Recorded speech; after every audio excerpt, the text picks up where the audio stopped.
Hi guys, I'm Dimension Jumper. Today I'll be reviewing Pokémon HeartGold and SoulSilver, which were released on the Nintendo DS. Now, this game is a remake of the original Gold and Silver games, which are sequels to Pokémon Red and Blue. Now, the main story of this game is that this game takes place a few years after Red and Blue, and that the main character of both HeartGold and SoulSilver goes on a journey and finds out that Team Rocket has returned, and you have to beat them, as well as going around the region of Johto, battling gym leaders and becoming the new champion.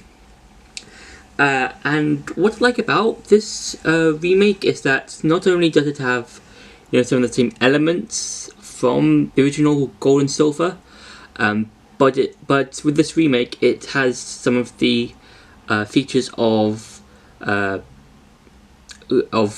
Diamond, Pearl and Platinum, because HeartGold and SoulSilver were released around the same time of Generation 4, so the game takes some elements from Generation 4. So for example, some of the evolutions from Generation 4 are added into this game. So for example, Togetic is a good example, because in Generation 4, one of the new evolutions in that game was Togekiss, which is the final evolution for Togepi, and then they added it into the remakes. And yeah, I kind of really enjoy this remake. I think it's one of the few good Pokemon remakes that Game Freak has released.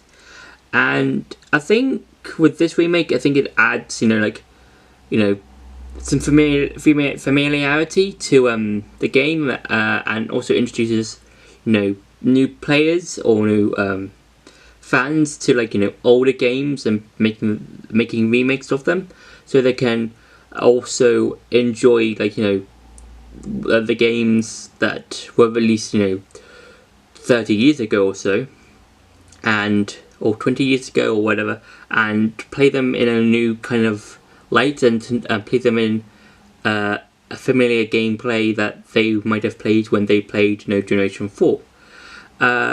Yeah, and now it's time for some gameplay.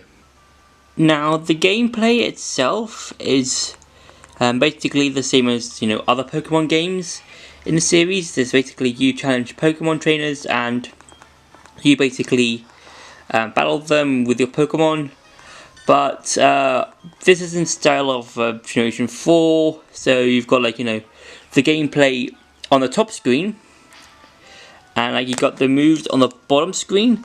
But every time you need to move, the moves will disappear on the bottom screen, and you'll see a little animation on the top screen, and I really enjoy these animations, even though the newer games in the series are slightly better, because they're 3D models, and they move about in a 3D environment. I do enjoy how some of the moves, like Extra Sensory, just makes the animations quite cool, and it's just it's quite cool. And depending on which trainer you face, each trainer has different amount of Pokemon. So yeah. And also, throughout the game, I think if you go to Golden City, which is the second city in the game, and also where you can get your second gym badge, if you go to I think the radio station, you can get yourself an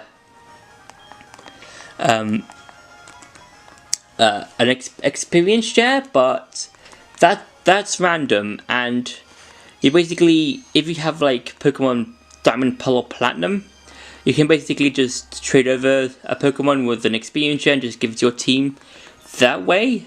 I kind of find it easier just to bring over the XP share from Diamond or Pearl or Platinum, just because I just find it a bit easier just to quickly level up my Pokemon. And I quite like the experience share in older games, because you can basically, the XP share is given to one Pokemon, and then that Pokemon or like get experience, even if it has been in battle. Unlike the other games, like the newer ones, like X and Y, Sun and Moon, Sword and Shield, where they just like have every single Pokemon you get experience, and some people might find that a bit easy. And I kind of like the experience shown in this game and in future ones, because like you can either, if you're playing like Sword and Shield, you can make the game easy or hard for yourself, but for the ones in older games like HeartGold, you can make the game the game's like slightly harder, because you have to think of which Pokemon you want to get experience and which ones you want to level up before other Pokemon do. If you want a specific move you want them to learn and stuff like that. So yeah, and I do enjoy playing like the older games, because you can I just really enjoy them, and I do like them, because I do like Generation 4 and like that kind of like style. And yeah, and in this game in particular, this is like the only game you can give other people your Pokegear phone number, and I think it's when they call you, you can battle them again. And I kind of, no, I'm not the biggest fan of it. I kind of like it how when in Diamond and Pearl, where you have this item and you can basically use it again. I think it's called the Versus Seeker, and it's basically where you use it and see if any other trainers are ready for battle. I kind of prefer that item in Diamond, Pearl and Platinum, other than over the phone number, because I think it's just a better item in general, and you can see which trainers you can battle and which ones you can't, and then you can walk about for it to recharge. And so yeah, that and also kind of like Generation 4, when a specific Pokemon gets hit, I think that the health bar, I think it's slightly faster in this one, but I think it was slow in Diamond and Pearl, so I think it was quite nice of how they kind of sped it up a bit of your Pokemon taking health. And so yeah, that's it for the gameplay. Now it's time to go back to the review. So one of the really coolest things in this game is that once you've become champion, you can go from Johto all the way to Kanto, and they're basically connected, and I really think that's cool, because then it adds a lot more content to the game, because not only can you just go to Kanto and catch Pokemon there that you might not have caught in Johto, but you can also battle 8 more gym leaders. And I think that's a really cool way of adding content to a sequel, because I don't think you can just have new content, or just bring in some of the familiarity from previous games and then just call it a day. I really think it's how it's really interesting of how you can go to Kanto, and just battle the gym leaders there and collect 8 more badges.